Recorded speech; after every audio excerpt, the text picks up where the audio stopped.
Many readers approach the Bible as a single, cohesive narrative.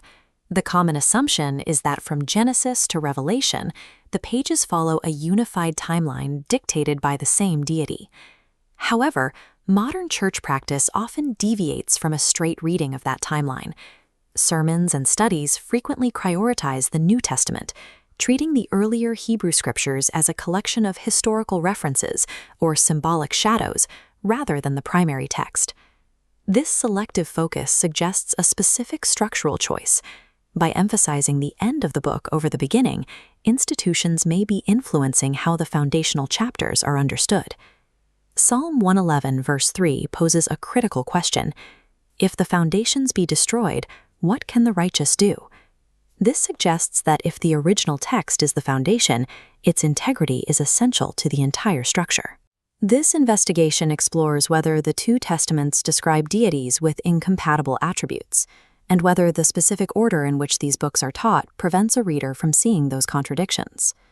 When the texts are framed in reverse, it potentially creates a shift in the reader's identity. It allows a later tradition to define the earlier foundation, rather than letting the foundation speak for itself. To test this, we must examine the Hebrew scriptures in isolation. This collection, known as the Tanakh, must be analyzed as a self-contained system before any later writings are introduced. Within these original scrolls, the deity is identified as the Most High. This title establishes the entity as the singular authority of the text. Genesis 1:1 identifies this creator as the architect of the heavens and the earth. Isaiah 44:24 reinforces this by stating, "I am the Lord that maketh all things, that stretcheth forth the heavens alone, that spreadeth abroad the earth by myself." The text describes an entity who acted without partners. In this system, the purpose of humanity is defined in Ecclesiastes 12:13. "Fear God and keep his commandments, for this is the whole duty of man." This creates a closed-loop theology. The relationship is between a single creator and a mankind bound by specific laws. The text does not provide instructions for involving secondary deities or changing the scope of this duty. A sequential reading of the Tanakh establishes a consistent rule.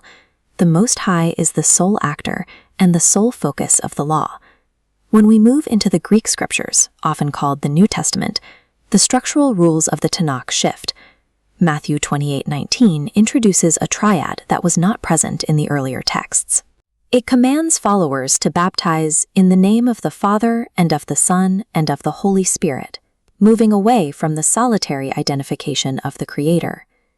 This is complicated by John 1:18, which states, "No man hath seen God at any time.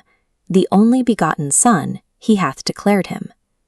This claim presents a significant departure. If the God of the Tanakh was known to the prophets, but this text says no man has seen God until the Son declared him, it suggests the introduction of a different entity altogether.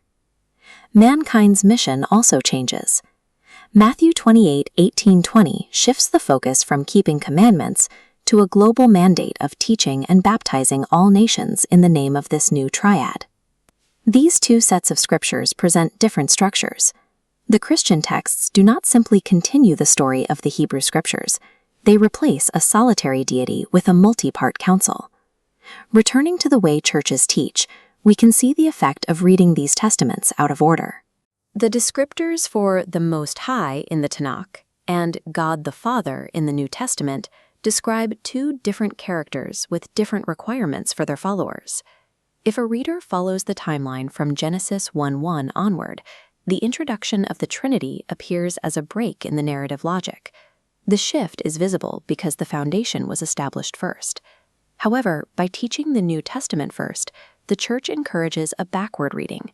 This causes the reader to see the Father, Son, and Holy Spirit in the Hebrew Scriptures, even though the original text explicitly states the Creator worked alone. To understand the original intent of these writings, they must be separated. Reading them in their true chronological order allows the distinctions between them to become visible. Forcing these two distinct systems into a single volume obscures the original foundation. It uses the weight of the ancient text to support a religious structure with a different core.